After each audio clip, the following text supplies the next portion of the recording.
We see the internal growth in Kaspa communities, in Kaspa builders, in Kaspa core developer teams. In this episode, Ankit sat down with Sione from KaspaCom to have a candid discussion about the state of play of Kaspa, KaspaCom's new products, and their fundraise. Kaspa and KaspaCom need to scale and grow and bring more users from the outside. The only way to do this, it's with marketing. The only way to do this, it's with mindshare campaigns, in real life conferences.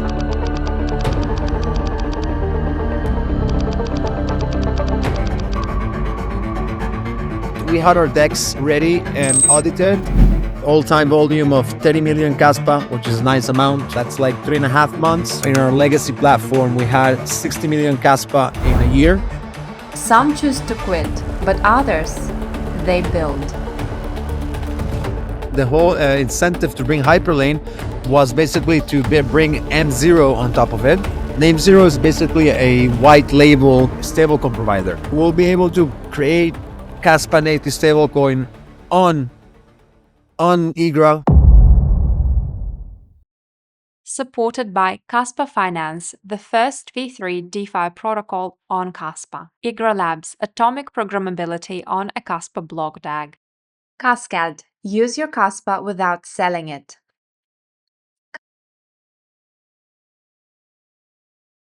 Today, I'm joined by Sione from KaspaCom. Thank you, Ankit. Always a pleasure to be here and talk a bit. It's been quite a while, 5 months, and focused on how to grow and scale after we already have the infrastructure, and basically getting prepared for IGRA launch, hoping to see a better and more exploding a layer 2 on Kaspa, which we're all excited about, I suppose. Yeah. As I said, I think we connected in September, I believe, or August, September last time. So it's been a while, and I guess for builders, it's been very tough times purely because of price of Kaspa. It's been, I guess, tanking, which we all know, Yeah. but also, that sort of kills the morale within the community, right? A little bit. The community has been very strong and resilient in a way. But yeah, so has it been tough for you guys? How's it been on your personal front, I guess? On one side, you have, we see the internal growth in Kaspa communities, in Kaspa builders, in Kaspa core developer teams. And you see that everything's growing. Number one wallet is buying more. So everyone internally feels that we're going forward and progressing and we're working and all of that. But on the other side of things, you have maybe lower revenue, lower volume in the last couple of months because of market sentiment, because of Kasplex, relatively successful layer 2, you can say. So there's a lot of metrics to consider when we spoke about how we're doing. But in overall, we've been progressing. Applications have been improved. We always adding new feedback from the community as well. In December we had a successful NFT launch from Jeets, which is one of our main our partners in NFTs, and they sold out in 24 hours, 7,000 pieces. And so people are, actively waiting to buy something cool or to be part of a community. And more importantly, if they trust the person, the builder, they don't care. They don't care about the price. They don't care about how much they make. They want to support the builders. And that's something that I've seen consistently, that people that just want to create art and have no utility, even if they're going to be making $10,000, $15,000 from all this, they don't care. They want to give if the builder put time and you can trust it, So I like how the community is forming. But I do think that we're getting to this point that we need to blow up and go out of this Kaspa bubble. I hope IGRA will be the key, and not just because of the new tech or EVM, whatever, because we already have that with Kasplex. But I do think because IGRA built a trust layer as well with the community and with the builders, that people will feel comfortable putting resources there, and we hope to see growth in TVL dramatically when we start on IGRA. Yeah. Yeah. Quickly, let me define, 4 things why I wanted to have you. So I wanted to discuss KaspaCom Dex, right? So I think we sort of last time we connected, we really focused on the lending and borrowing side. We didn't really go discuss Dex, right? We'll touch upon the lending and borrowing, what's happening there. We haven't heard anything on that front. I want to get to know a little bit of stats, right? You guys have shared some amazing stats. I want to see what's happening there behind the scene, right? What are the numbers? Right. And the last one, Yeah. perhaps the most exciting for you guys, is your fundraising efforts, right? So you started your fundraising, you announced some strategic partnership. So we can discuss Yeah. that. So these are the 4 things I wanted to discuss today. So let's jump right into it. Let's start with the Dex first, right? So do you see my screen properly? Yeah. Okay, good. So basically, we had our decks ready and audited for Kasplex's launch, but we weren't 100% of all the old design. It was a bit of a on the fly, and maybe it wasn't perfect. So we were hesitant, and we spoke to our basically a designer that I think it's great. And basically, we renew all the DeFi and actually launched it, I think a week ago, maybe a week and a half ago. And Right. as you can see, it's almost more smoother. We got a new UI UX for everything. You can see here all the pools and all of that. So this really, the whole point of this new UI UX is, first of all, to provide a better user experience for the users. That's first point. Second, it's to properly design it so we can be the DeFi hub. So as you can see here on the left side, you have the tab that you can open and close. And from here, you can go to the first marketplace, to legacy one or native one. You can go here to the token launchpad LFG, which is also quite known. We'll go into that as well. And you can also go here for dash for lending and borrowing. So it's all in one place. So the design, it's more smooth, it's better, and it connects everything in one place. I haven't come across any platform that has lending and borrowing plus DeFi together. So if you go to Aave, you have the option. There's a button that says swap, and they'll just open a window that you can swap between tokens. It's probably a Uniswap pool or integration or an SDK or something. So it's quite today it's quite mainstream to have a swap in your lending and borrowing, so you can swap between tokens and lend or whatever you want to do.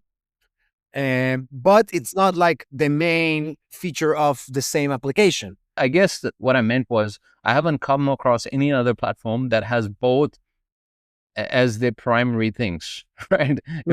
So we think that there's a lot of advantages, in having everything in one place. So basically, the hope in the end of the day is to turn this into mobile application as well, so users can take this everywhere. And even if and the best should be to even abstract all the gas and chains for the users. So imagine the user will be able to do everything without knowing it's crypto. That's the end goal for this. So we want to leave it all in one place and not separate it into 20 different things.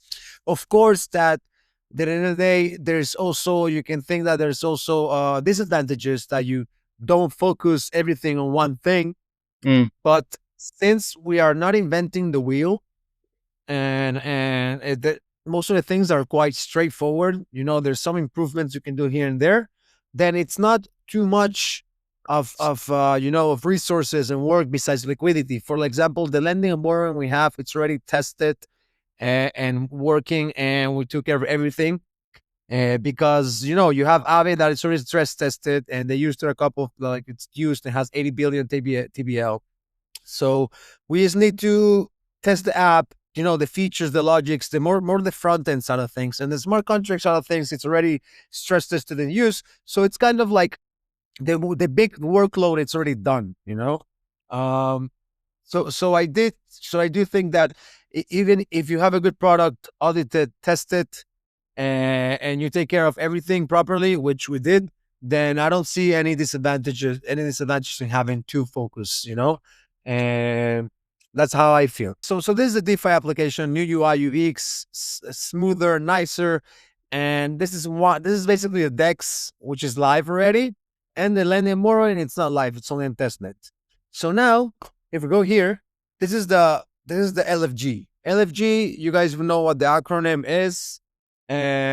Basically, this platform is a token launchpad like Pub Fund. Okay, and when you have launch a token, then you graduate after you get to 30,000 USD, and then you automatically move to a DEX, to our DEX. So it's connected to our DEX as well. Both of them are connected. Sione, what does it mean, graduate? Right. So in the other day, when you launch a token, okay, for example, let's go for SHIT. It's actually second place. So here you have it's launched, and you have a buy and sell infrastructure, which is not like a liquidity pool Uniswap style. Okay. At the moment you buy and sell enough tokens, you can see here that the bonding curve, it's 76% complete. When this gets to 100, it graduates, meaning it transitions from being a buy and sell a curve progress to a pool, and then it switches mechanism to Uniswap. Right. It's a way to create a token in a fair way, and also along the way, while creating a fair, you also create liquidity for the token. So you don't have to, like, as a token owner, if you create a token without this mechanism, you basically need to go and put money from your pocket that can also be backed by the token. You have to put Kaspa and the token you want to sell in the same pool. So here this happens in the buy and sell. The other day, people buy, people sell, and it accumulates this pool, and then when it gets enough money, it moves to the DEX. It already has a liquidity pool for it. So how many of these tokens are there? Yeah, so this is stats, okay? Right. So you can see here that total tokens are 559, okay? From them, you have 490 in launchpad and 69 DEX. From the whole amount of tokens, only 3.27% bonded. That means that most of them don't go through this threshold of $30,000 market cap because of lack of demand, or whatever the reason it is. So this is the stats page of the LFG since launch, since end of September, and you can see here that the last 24 hours we had $5,000 of volume, which is actually a high relatively to what we had last week on a daily basis, and which is nice to see. I'm surprised. Decent number, yeah. It is a number. But at the start at Kasplex launch, we, as you can see here, we had almost 30 million Kaspas since end of September. That's like 3.5 months, almost 4. And we were talking about daily volume of $70,000, $50,000 every day for the first 2 weeks, and that was like, whoa, this is amazing. This is game changing. If you keep going like this, we'll be making nice amount of volume monthly. And of course, it was the hype from the start of Kasplex, and also the lack of transparency from Kasplex side, and the lack of infrastructure transparency and decentralization, and also the high fee to return back to Kaspa from the bridge. All of these factors together basically make it happen that people are less using this chain, even if I'm having $5,000 today of volume. And I think people will be more excited if Kasplex was different. But we don't know. We'll see when Igra launches. I'm expecting more volume. I'm expecting to have $50,000 daily for months after months, and not just for 2 weeks. And yeah, so there's some stats. A all-time volume of 30 million Kaspa, which is a nice amount. Overall, in our legacy platform, we had 60 million Kaspa in a year. So this is quite nice amount for 3 months and a half. Yeah, it's beautiful. Yeah. So this volume, it's Dex and Launchpad together, same as this one. I'd say that this one, it's mostly Dex, And you can also see here, um, of course, we also want to like merge these two apps somehow. Okay. Um, as you can see, the 24-hour volume, it's only BNT. BMT, I think it's the runner of Kasplex. I think BMT is the most beautiful thing I've seen for a long time. Um, What is BMT? I have it's no idea. What is BMT? yeah, BMT is called it's Bitcoin Maxi Tears. Bitcoin It's Max Tears. yeah. So you see like Bitcoin Max is crying and stuff like that. It's funny. It's a nice meme. So BMT, it started as a meme. One of the community members just launched it and it exploded, and then he did something really nice. It's Dr. Liberty. You've seen him maybe. Yeah, yeah, yeah. Yeah, we've seen it. Yeah, so he's quite community focused, and basically he launched BMT for the community, and then a lot of KRC20 projects that he was close with because he's quite involved with the token and NFT communities. Basically, they started doing partnerships with the BMT as well, and basically it became the unified front of all KRC20 projects on Kasplex. So everyone, it's just all the KRC20 projects are pushing BMT, and you can see that if we go to staking pools, okay, that we have in LFG, hide empty pools, you can see that there's a lot of I lot of see what. Yeah, I see what you mean.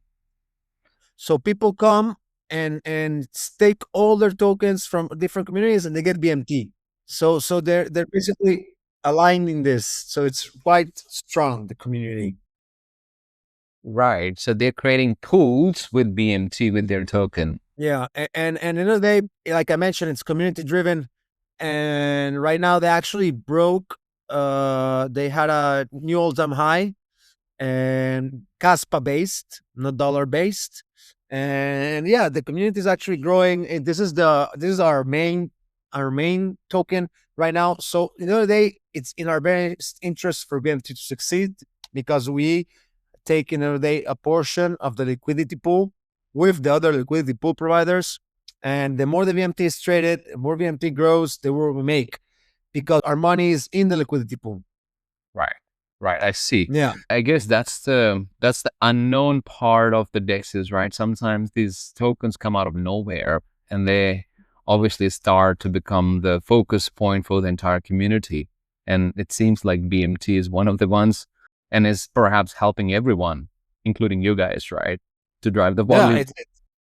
It's the only volume you see here. It's the main volume. It's I think it's half of the TVL we have locked. So yeah, it's quite an important part of KaspaCom today for sure. Mm-hmm.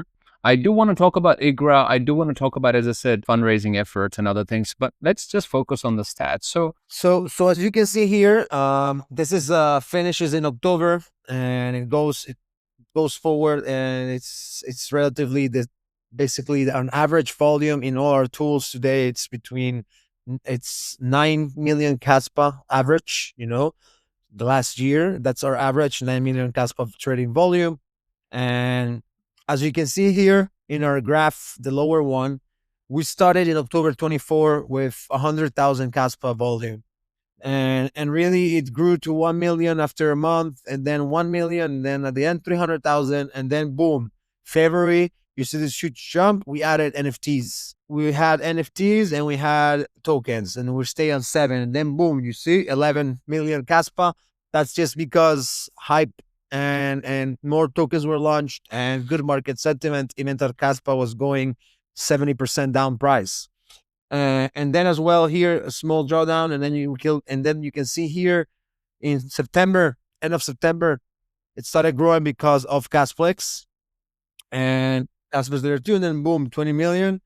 And then after that, it went down a bit. We're now back at average for like 10 million Kaspa. So overall, from the last year in all our tools, we've reached more than 90 million Kaspa volume, which, yeah, when you think about it in dollars, it's not that much as an achievement, but that can change, if we make the calculation 5 months from now. Hopefully. so, so I like to look at the volume because it grows month by month, and even if there's small drawdowns, it's healthy, and then boom, goes back up again. So overall, like you mentioned, Kaspa's going down, but our metrics are up. Yeah, yeah, yeah. And this is across entire platform, right? So it's LFG, Dex, and also even the legacy platform, right? So it's across all, Yes. Yes. right? So, I mean, I think overall these are great numbers.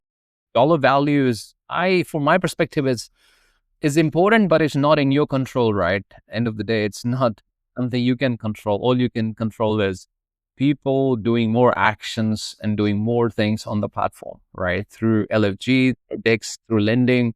But yeah, I think these numbers are very cool. But have you broken down by NFTs and KNS and Dex? Like, is there any breakdown? Yeah, I can show you that, of course. Let me see. I'm assuming on the Dex front, Zealous will be bigger, right? Compared to you guys. But overall numbers, Yeah. you guys will be much bigger. So on the Dex side of things, it depends on what you define bigger. Sirius does have more TVL than us, Mm-hmm. and because of their token and Nacho, that's the only two tokens that have a big TVL there. And yeah, they have like $400,000 from those two tokens together, and we haven't put up nothing of liquidity of our own money of our own pockets to any of our platforms. So I think that the moment we launch KCOM and the moment the moment we launch KCOM, I believe we'll be surpassing all the TVLs of everyone. Um, because that's just how it works. Their biggest TVL is your token, it's your community, it's your money that you put in, and that's what's happening right now with Seal Swap as well. And regarding volume, I don't know how much volume they make. I don't want to go into that. I know that the community, I know who does trade with us, and I know who's with us and who's building with us. So I just, I focus on what I can focus in, and what it's important for me. It's that my users are happy, my users are growing, and yeah, at the end of the day, my competition, good or bad, fake or real, doesn't matter. At the end of the day, if you're not building with your community and you don't have a community, you will close down just like SPR closed. SPR bought, right? Did they close? Yeah, yeah. So apparently, from what I understood, you can't unlist or list anything new. I'm not sure what the real situation is. I don't think they have mentioned any announcement yet, but I understood that they just went radio silent and that things stopped working. So I'm kind of assuming, and it's not easy. I understand the reasoning. We're losing money almost every month. It's not like we are profitable. We have salaries to pay, even if they're not high, and there's not enough liquidity or usage in Kaspa today for 20 builders. I wasn't aware of, KSPR side of things that they shut down. Perhaps if they are still functioning, people can tell us. But at least that's your view so far, that they shut down. Yeah, that's what some community members said. I'm not 100% sure. I didn't check the thing, but I also got a message from Aspect that he basically worked with KSPR to develop this. Basically told me that, listen, you guys should start looking into bringing your own indexer. And so I don't want to get into details, but yeah. Yeah, you're right. No, I think that's a very legit source if it came from Aspect. This is all the breakdown until December 25. Okay. Sure. And you can see here, there's a cast volume, the mint cast volume. And we just got some mint counts, how many free mints. Here's the volume of the KRC20. And if we go here, this is the volume of the NFTs. Okay. So you can see that overall, every month, this is the volume of all the three different apps in legacy one. So you can see that December and November were quite slow relatively, by a million Kaspa or even two on legacy. And but overall, the average is quite nice. Here we go, we have 5, 5, 9. So sometimes it varies on market sentiment, and sometimes it also varies on what's being launched. Sometimes the NFTs it's high because there's a new collection going out, or sometimes there's a boom in the tokens because there's a new token being traded. And the percentages varies all the time, and this is the mint volume. But overall, I'd say that if we go here all the way to the end, this is total for volume, total volume L1, L2. Okay, so we got here. This is the Kasplex months, 11/25. This is I said this is a September, December, October, and November, and then we're back. Kasplex is almost dead, relatively. Regarding volume. Wait, so October was 25 million. That's the month Kasplex launched. Yeah, end of September was Kasplex launch. I think it was the 23rd. Oh, I see. That's where you saw 11 million. So we saw here, yeah, on the Dex side, we saw 6 million of volume on 1 week in Kasplex, and then we saw 20 million in a month, which it resembles 6 million in a week almost. I see.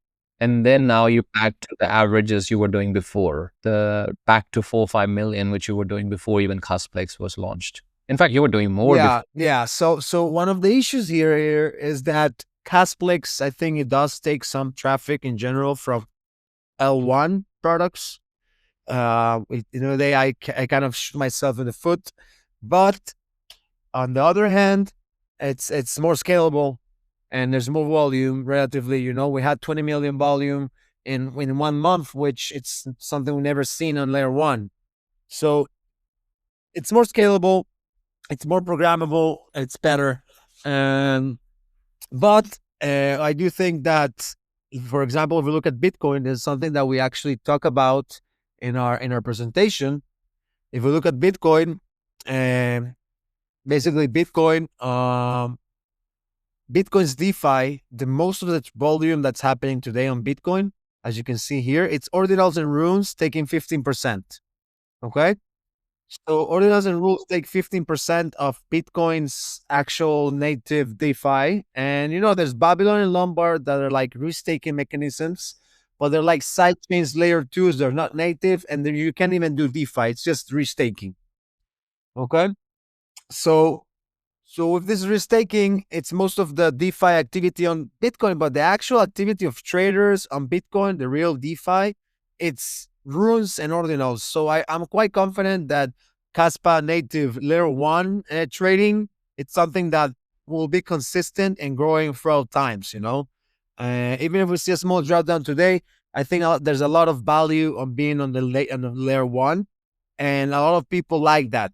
So even if we saw a small drop down now, I think we're just going up in the next couple of years. Can I ask a very interesting question, right? Like, if people consider Kaspa as money or currency, right, similar to Bitcoin, right, don't want to actually restake their Bitcoin, or don't want to, they might experiment a little bit with ordinals or runes on NFT front, right? But they're not interested in really using Bitcoin heritage to Ethereum, where people are happy to stake, happy to earn yield, be a validator, because the entire ecosystem of Ethereum understands that they can earn money by restaking or staking or liquid staking, right? But coins that are sort of classified or started as currencies, it is hard for people to move from that side, which is extreme left, to sort of somewhere on the right side, right? Like, in terms of being able to use it as an asset to earn money. So listen, so I think that first of all, it's really important to understand that everyone wants to make money with their assets. Okay.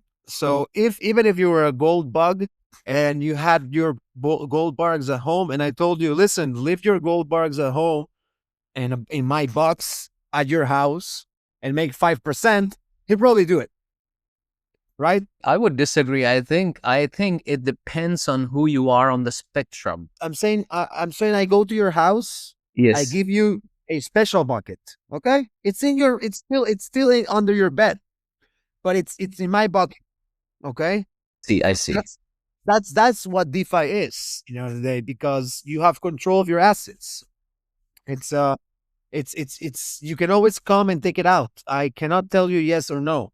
It's all math, and you're allowed to do whatever you want if you don't if you are if you play by the rules. Listen, at the end of the day, if you don't take any loans, if you don't take any loans, basically it's you just put your gold in in my bucket at your house and leave it there. That's it, and you will making 5%.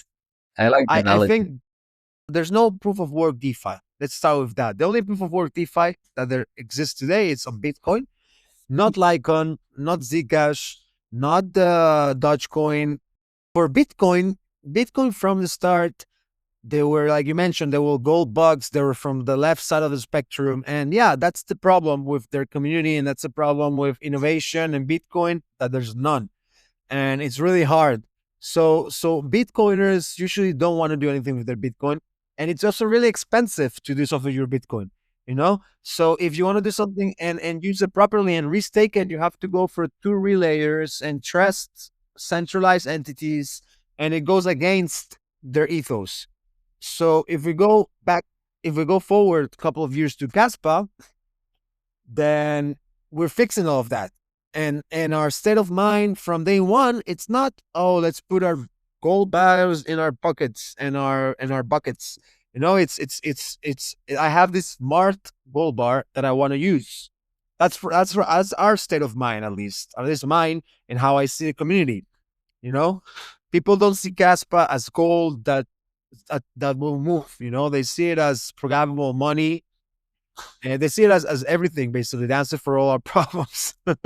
I guess the challenge you have is to finding enough people that are happy to put that basket in their home, right? And enough people is I guess, the key word. There will be some people that are not interested in moving their assets. They're not interested because they don't care about 5%. They care about counterparty risk. So I understand those people, but I think, yeah, there are plenty of other people that might be interested in that 5% or 10% interest that they can earn. And I think really your job and builder's job is to educate them and give them the trust that their assets are safe. But I think it's a good discussion to have with the community because people can learn a lot from that. No, another day, like you mentioned, you're right. And another day, it's part of it's our responsibility as builders to educate users, to teach them the risks and the possibility and the opportunity as well in the same thing. And they have to make their own decision. And we're not forcing anyone. And like I mentioned, it's decentralized finance. The whole idea is that it's accessible 24/7 for whenever you want it. There's of course risks, but there's also risks by holding it in your home. So everything has risks in these days. That is true. That is true. So there's some risk, and I guess you have to prepare for everything. And you can always do the portion of your whole asset. But in the day, it's not just for Kaspa. It's just for in general. If you have a lot of you have a stable coins and you wanna use a proof of work DeFi, which is something that's more secure. And then when I see institutions, this is something I say in the pitch a lot, that is when I see institutions coming in and they want the most secure and fastest and cheapest chain, and that's Kaspa. Maybe today it's not the narrative, and also Clarity Act supports and pushes for decentralized sequencers and proof of work security. So I'm confident of the future of Kaspa. I'm confident that there's a lot of work to be done, but it's fine. No, it's part of the path we're taking as a decentralized for lunch token. Yeah. And you brought up Clarity Act. And I think I do agree that if the Clarity Act passes through the Senate, Kaspa will, be an asset that will be under the regulator CFTC, not SEC. You'll have CFTC and SEC. CFTC will take care of all the commodity tokens, like decentralized, big enough projects that are decentralized. Let's bring it back to your fundraising, right? So you guys in market fundraising currently, right? And you recently put out a tweet that you partner up with Syndica. will be helping you guys with the fundraising, especially around strategy, tokenomics, and TGE essentially, right? So what is Syndica, and what sort of plans you have around fundraising? Right, good. So we onboarded a couple of advisors the last 2 3 months, but the most newer ones and the most important ones as well are not most important. They're all important. They're all great, but the last two and most important, Syndica have a lot of experience with projects. Syndica is a Web3 global team network that they delivered and already worked with a lot of projects that launched tokens, that did a lot of different strategies. Sahi himself, it's co-founder of Kima Network, and they have a vast and robust network, also to help us with the tools that we need to scale and grow. If it's marketing, and if it's yeah, anything they have the network for, and also the experience, the on-hands experience. They've done more than 50 TGEs, so yeah, so they know what they're doing, and they see the value in helping us grow and scale. They see the value in Kaspa, and they see the value in basically helping us, and they're focusing on basically getting us investor ready, and figuring out what the right thing to offer, and figuring out what's the best way to TGE. Awesome. So what I guess let's start from the basics, right? So how much you're raising and where it's going to be deployed? Yeah. Okay, good. So there's a couple of raises coming. This is what you see here in the screen is quite similar to the community raise that it's happening. It's probably gonna start next week, and it's just a different amount. It's a valuation for the community. It's going to be 5 million FTV, and we'll be selling via SAFT 5%. So that's a community soft cap of $250,000. And the usage of funds, it's mostly the same, like you see here in this graph here, and it's something we spoke about before we started the podcast. Basically, another day, Kaspa and KaspaCom need to scale and grow and bring more users from the outside. The only way to do this, it's with marketing. The only way to do this, it's with mindshare campaigns. And the only way to do this, it's to have in real life conferences that you can actually have a footprint, and hopefully cross ecosystems, AMAs, and outreach. So 50%, 55% of the funds go to how to market Kaspa and KaspaCom, which is quite aligned as well with the community and with Kaspa community. So I believe they'll help us leverage what we will doing, and will support us along the way to basically bring more users to Kaspa. This is the pitch tip for the pre-seed round, which is goes hand in hand with the community race. It's gonna be both race, but this one it's a 4.4 FDV, and the other one's a 5 million FDB. So it's a slightly small difference, because this one's ongoing, started before, and the community hasn't started yet.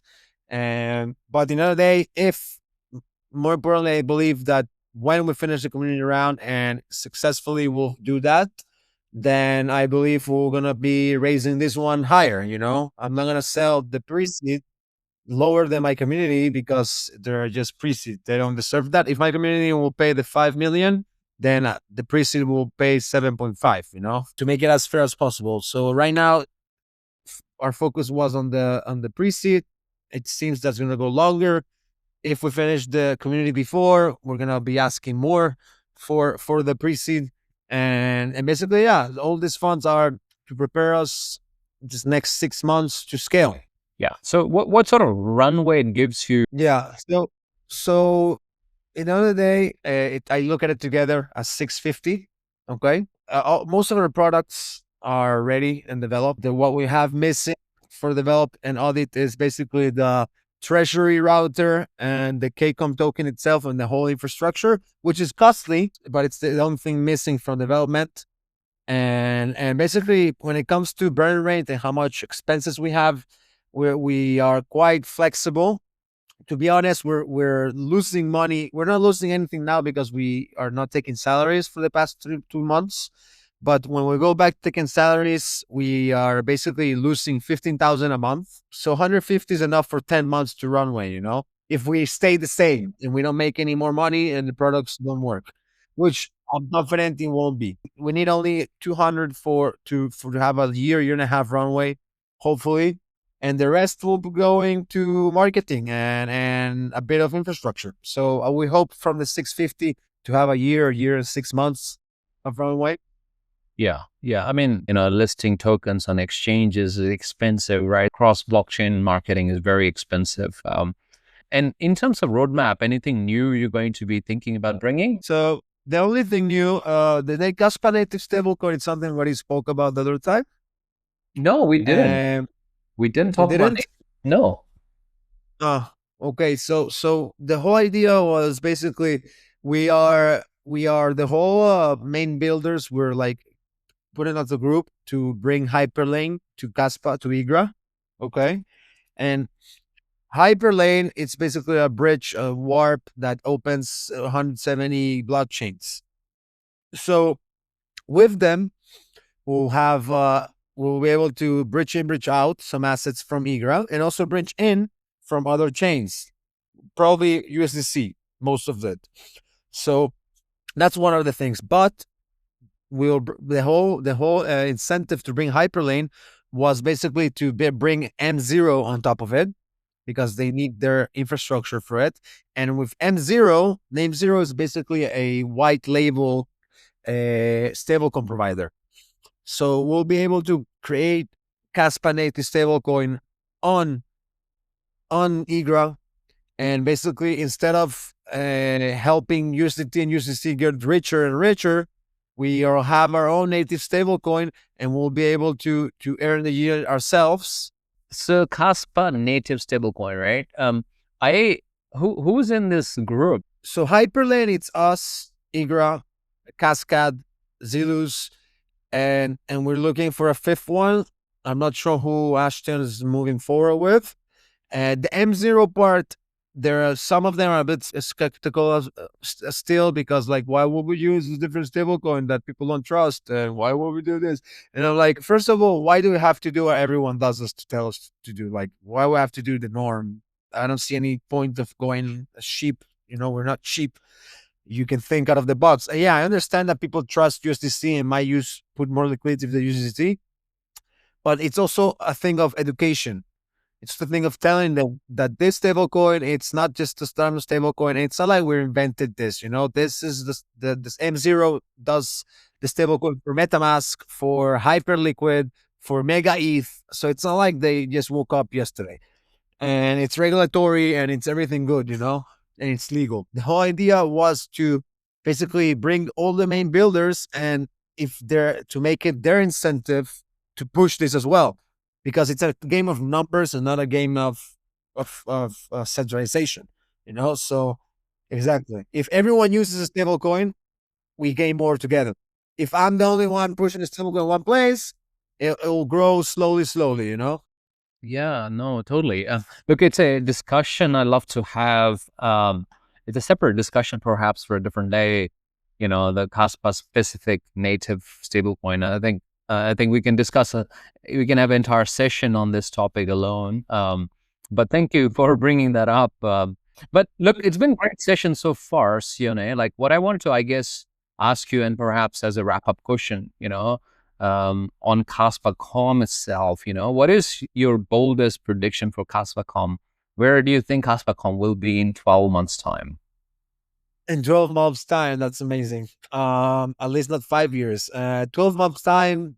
12 months' time is I see Kaspa itself capturing more volume of the DeFi volume.